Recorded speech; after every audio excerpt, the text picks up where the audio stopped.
What's up guys, Everything Apple Pro here. As you can see, I've been busy building the Babylon Tower of iPhones.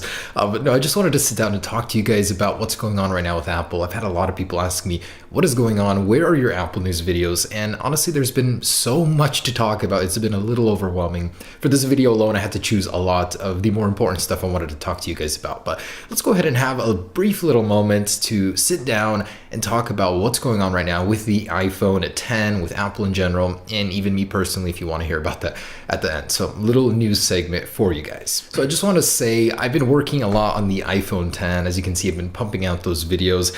I've not been this excited about an Apple product in years. Honestly, this thing has piqued my curiosity, my interest. I love it. Every time I pick up my iPhone 10 personally, it's just a joy to sit down and use it. And I'm going to have my full review on it first. It's not without its flaws, and I'll have that out on my channel soon, but the initial impressions are good. But I wanted to tie this in with a new article that was published with an interview with Johnny Ive, and he actually talks about the iPhone 10 and about how right now Apple focused all of its efforts onto building the hardware. They developed a vessel, which would be this iPhone 10, for future software to catch up on. Basically, in the interview, which I would definitely recommend you read, I'll link it down below in the description, he said that even though the software isn't fully there, a year from now, there may be features, a bunch of additions to the iPhone 10 that don't exist on it right now. It will be a constant evolution. And that's honestly a suspicion I had personally. I'm like, there is no way this is the finished product. I mean, there's so many things that are half-baked on its gestures, even stuff that doesn't fully make sense. And I think with time, we'll get so much more features and functionality out of this device. And that's what I love about Apple, is that they will always continue to improve their devices, add new features, support it. Whereas Android phones, a lot of the bigger ones just come out with one or two big software updates and they're done. Apple continues to add new stuff, make it better and better, sometimes worse with software updates, as iOS 11 has shown, but in general, I mean, this article really got me excited for the future of the iPhone, as Johnny Ives is very excited about the potential that this thing has, because the software can make or break a device. And he says that without the software functionality part, this thing would essentially not be what it is. It makes the device what it is. And with time, those software evolutions will make it so much better. And I'm so excited to follow up on that on this channel, see all of those evolutions. And of course, I'll be covering all of it. But if you guys have an iPhone 10, I mean, this is just the beginning. It will only keep getting better. Now, speaking of evolving, I wanted to talk to you guys specifically about this. With the iPhone 10, it seems like it's a half-baked product software-wise. Not everything has been thought out. And as much as I love the software, the gestures, there's a lot of great stuff in there. A lot of it just seems overlooked to me. For example, why on the lock screen are there two camera options, slide or click on this button? I mean, one or the other should be there, and then replace that functionality with something else. For example, Control Center. Why do you have to go all the way up here to the top right to swipe down? It is really frustrating, really annoying when you don't want to use two hands to use your phone to activate that gesture. And that one alone has created a lot of controversy, with a lot of solutions being thrown out everywhere. On Reddit, on Twitter, a lot of developers have stepped in to actually talk about that. And I wanted to discuss some of those solutions with you. But before I do that, I just wanted to say, let me know. I'm making a video about the iPhone 10 and some of the things that Apple should fix on it software wise, things that just don't make sense. Leave a comment with that if you have one in mind. I would love to use it in an upcoming video I'm trying to make. But anyways, some solutions for the Control Center that I've seen, some of the better ones. For example, we've talked about this one in an earlier video, 3D touch on the reachability or the home bar right here and have it be brought down just like that. I've seen another one where you can actually activate reachability, but replace the functionality with a swipe down in order to activate Control Center. I think that would be a very useful one in order to replace reachability, which honestly kind of sucks. Half the time it doesn't even work for me. It's really frustrating. So they should fix that one as well.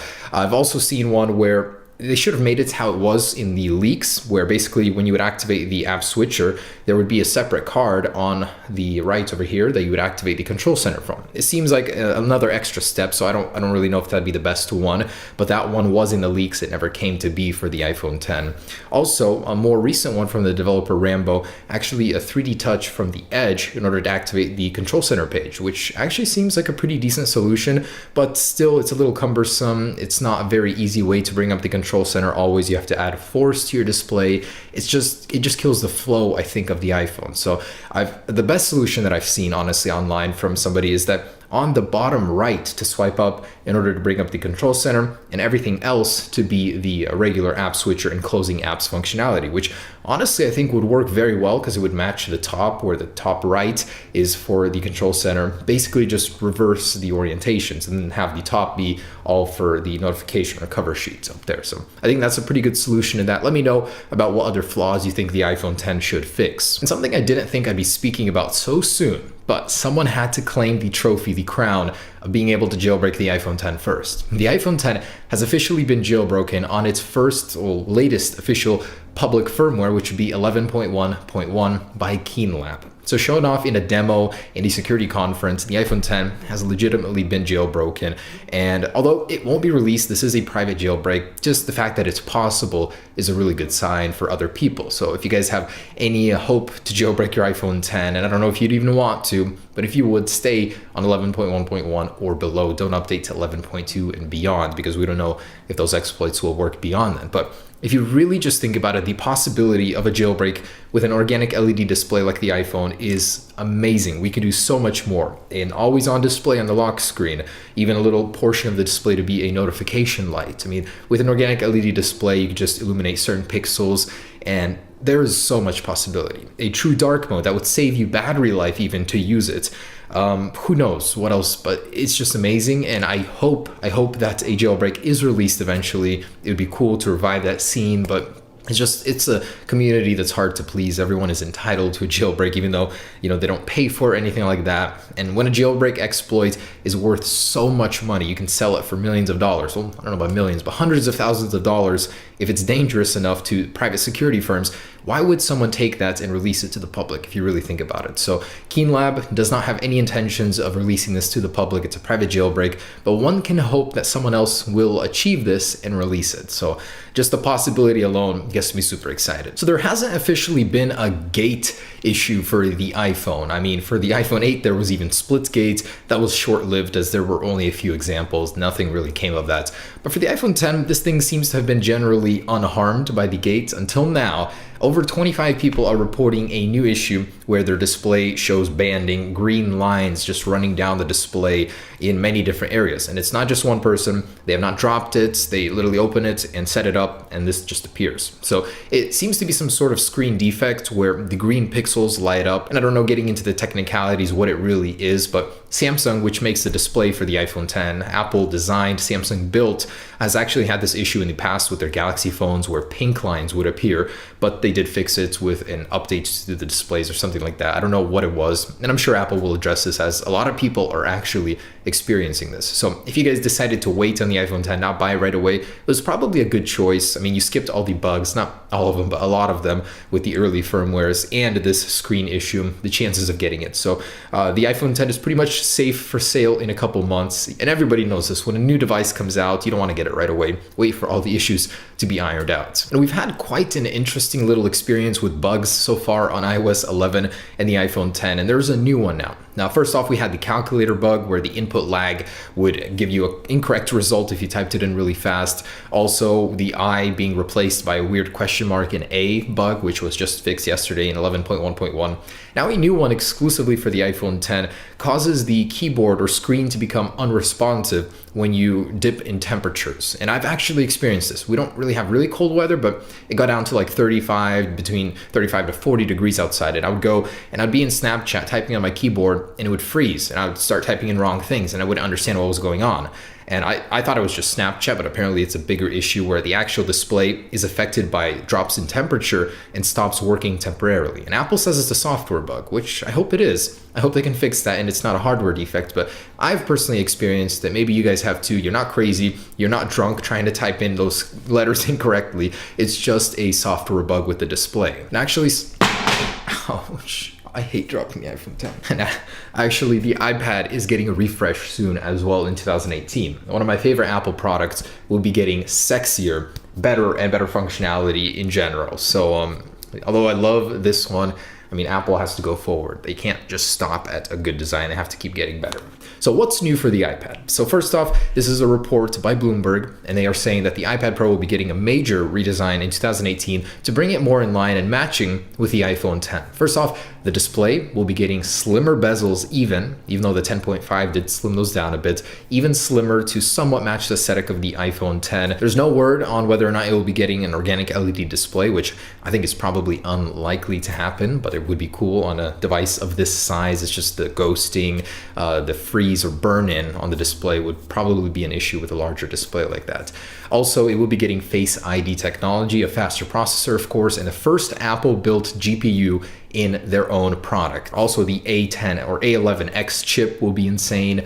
With the Fusion chip, they're going to do something crazy with that. It'll beat many MacBook Pros even in the Geekbenches, even though it does already. It'll also remove the home button in favor of software controls. Right now, the iPad honestly doesn't even need a home button. You can basically control everything with the software. My control center keeps glitching, stops working from apps, but you can activate the control center, God dang it. Why?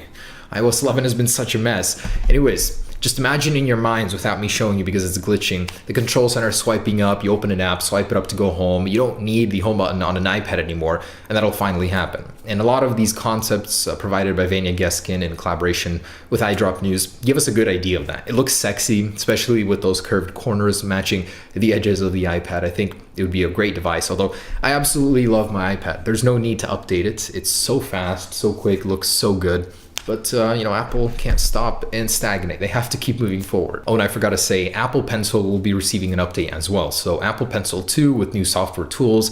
I bet it will be more precise, better battery life, stuff like that. Maybe a new color to match the iPad. Just some little changes there. And I'm sure we'll hear about AirPods 2 in the future because just for now, they've got a wireless charging case. But Apple doesn't forget about these smaller accessories. They really make the experience. Oh, and Apple is doing phenomenal, by the way. There have been so many doom and gloom articles before the iPhone 10 was released, and Apple is on its way to become the world's first trillion-dollar company, just $100 billion away. That is just insane to think about. The value of this company is insane. And I'm honestly proud to be able to work with this company's product for a living. I mean, it's everything that I could have ever wanted as a kid, and I'm still doing it years later. Anyways, guys, so that pretty much wraps it up for the Apple news. But if you guys wanted to hear about what's going on with me, just wanted to take a moment to do that. First off, everyone's asking me for a house tour. Guys, I will get there, I promise. I just want the house to look good, set it up properly, make it look good for a first reveal video, and I will get to that. Anyways, what have I been up to? I actually just got gigabit internet a few days ago. It has been frustrating, it's been buggy, but oh my goodness, to finally be able to get 1 gigabit download speeds is insane. Only 40 megabit upload with Comcast. I'm hoping in the future it gets expanded, but it's better than what I had anyways. So if you guys are in a slow internet area, I'm so sorry. It is one of the most amazing things in life to have faster internet. And funny story is, like, when I actually bought this land to build a house, they said that I could totally get 2 gigabit download speed internet and upload. I'm like, heck yeah, I built this house, and then I call Comcast to set up the internet. They're like, yeah, it's not gonna happen. You're not in the proper area for this gigabit internet service. And I'm like pulling my hair out at that point. I literally built this house, bought this land because you guys told me I could. So I was using really slow internet speeds with 250, and now a few days ago they upgraded it, and I'm pretty somewhat pleased about that. I'm very happy actually. Anyways, so that's about it with my internet situation. I've just been working on iPhone 10 stuff. Honestly, pretty happy. It's been raining outside a lot, kind of crappy weather, but yeah, thanks for watching, guys. Just the latest on the iPhone 10 stuff, what's going on right now with Apple, and I'm just excited to see the evolution of the iPhone 10. If it really will be getting better, iOS 12 should bring out so much more functionality with that organic LED display. I'm excited to get there. Thanks for watching, guys. Stay tuned. Peace.